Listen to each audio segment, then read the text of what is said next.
Hello, everyone, and welcome to Make an Investment Today's Parents for Tomorrow's Children. Today, we're going to continue our topic Love Tank. Last post, Seed 14, we talked about what Love Tank really is, and it's just a terminology that I use pretty much in elaborating and talking about the five love language that we possess.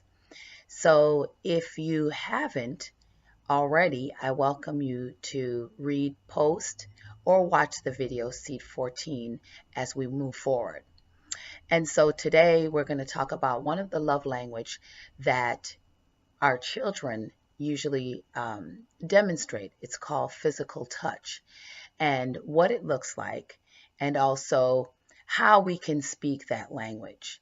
And so when a child is an infant, we usually give off a lot of physical touch to them by holding them and even having them sit on our lap and read books to them.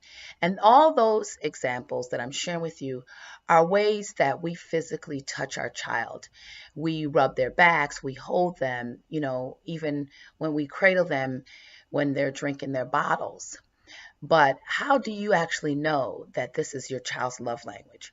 By naturally, we give it to them when they're infants. But as they grow older, a child might not want to sit on your lap or might not want to be held. And even at the school age where they're more independent, how do we actually know that that is their love language? Well, there are signs that we can see every day. And if you look back, if your child is an infant or if your child's school age or teenage, you can just look back at ways that you saw how that or can pinpoint that that was their love language. A lot of times it's just them wanting to hold our hand, uh, them wanting to be next to us, and there's always this need for physical contact.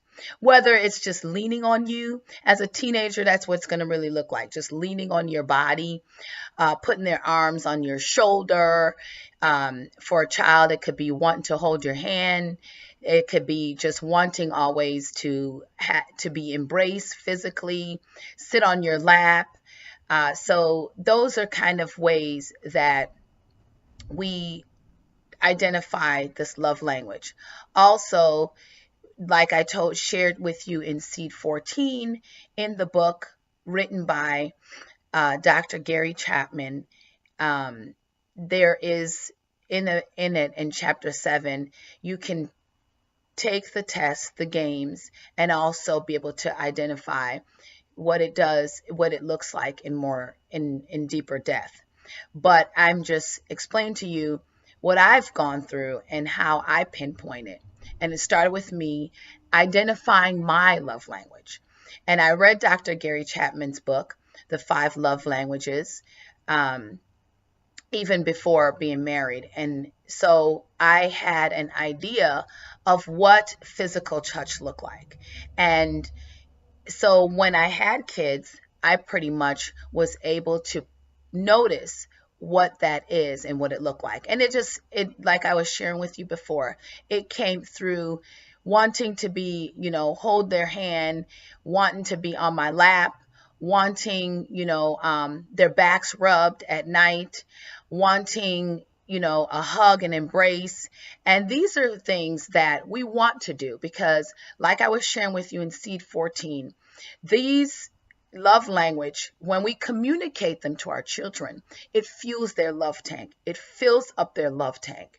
And so we don't want our children growing into school age years, tweens and teens and adulthood, and their love tank is not full, because what they do then is they find ways to fill it by demonstrating that same love language that we give them or we want to give them.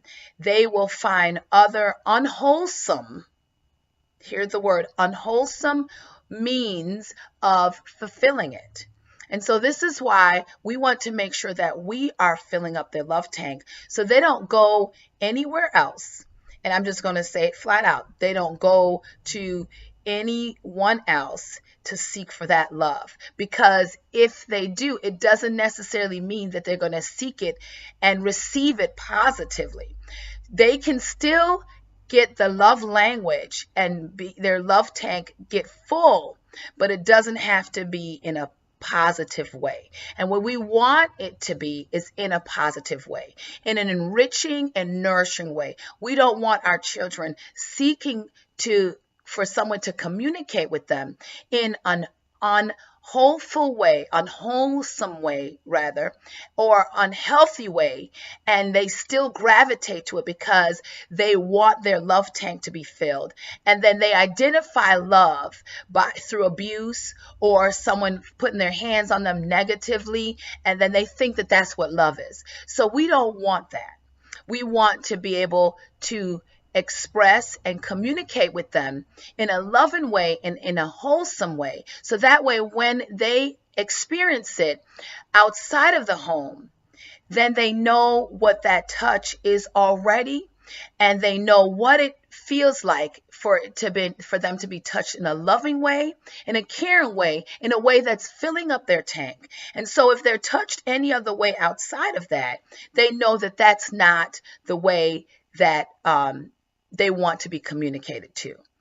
So as I was saying before, usually that's how physical touch is sometimes identified, by your child wanting to be held a lot, by your child wanting to sit on your lap, by your child wanting their back rubbed.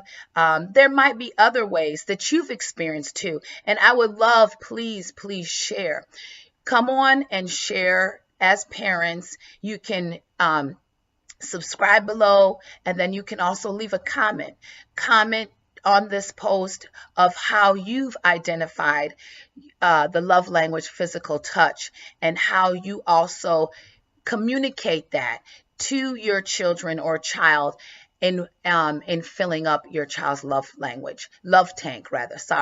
So that way others can also glean information from not just me, but other parents, and we can grow together. So that is the purpose, and it's all about, at the end, helping our children to be able to plant seeds in their lives. So if also you're wanting to know ways in which you can, and if your child's love language is physical touch, those are also ways that you can do that. If your child's an infant, yes, holding them.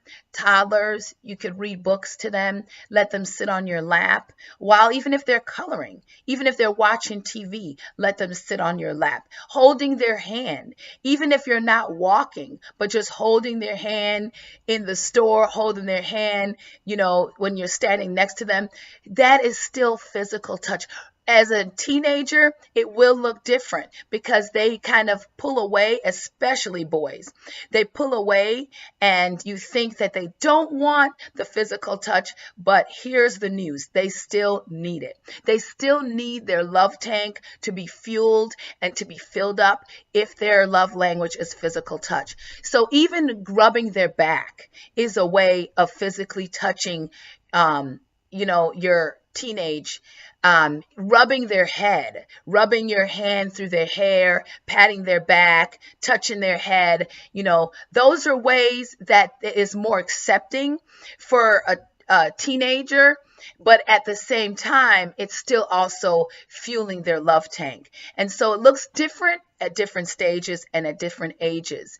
And even when you drop off your child for school, embrace them, hug them, give them kisses, and tell them, that you love them.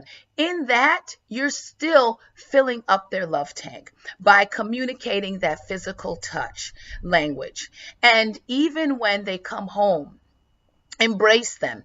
We don't even understand sometimes how much difference expressing and communicating your child's love language to them at the start of their day, and how it makes them feel secure going into school, starting their day, going around their peers, or if they have that sense of security and that sense of being loved. So they don't need to feel like they have to measure up, and they don't have to try to fit in, because it builds their confidence, their sense of self-confidence. And so we want to do that. And yes, when it comes to teenagers, they don't want to physically let you kiss them in front of their friends or what have you. But these are things that you are aware, and you don't want to push that limits, because sometimes, because they don't want to be made fun of in front of their friends and be talked about, anything like that. So they still want it, but they're not going to want you to do it around their friends. So you have to understand that about your child or children. And then that way you can do it in the privacy. There's nothing wrong with hugging and kissing your boys. Nothing. That will not make them weak. That will not make them soft. That is actually a myth. That is not true. And you also find, if you read the book right here, 5 Love Language of Children by Gary Chapman and Ross Campbell, you also see in there that he talks about that's not true. And so it's just sometimes the way and where we do it that they will receive it, and we will still be filling up their love tank. And so today's topic was just about the physical touch language. And hopefully, if you haven't already started doing that you will continue. You will continue to touch your child if that's the way they communicate, that you'll continue to embrace them. You'll continue to rub their back. And even when you think that they don't want it, just even patting them and passing by and just rubbing their back and squeezing them and giving them a hug and just pulling them in close to you.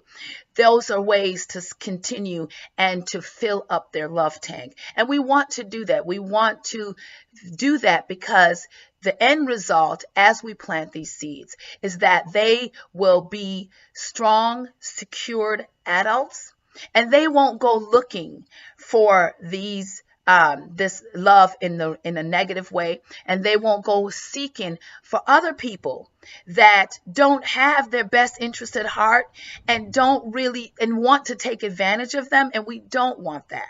We really don't want that. And by taking advantage of them, by giving them love language in the wrong way.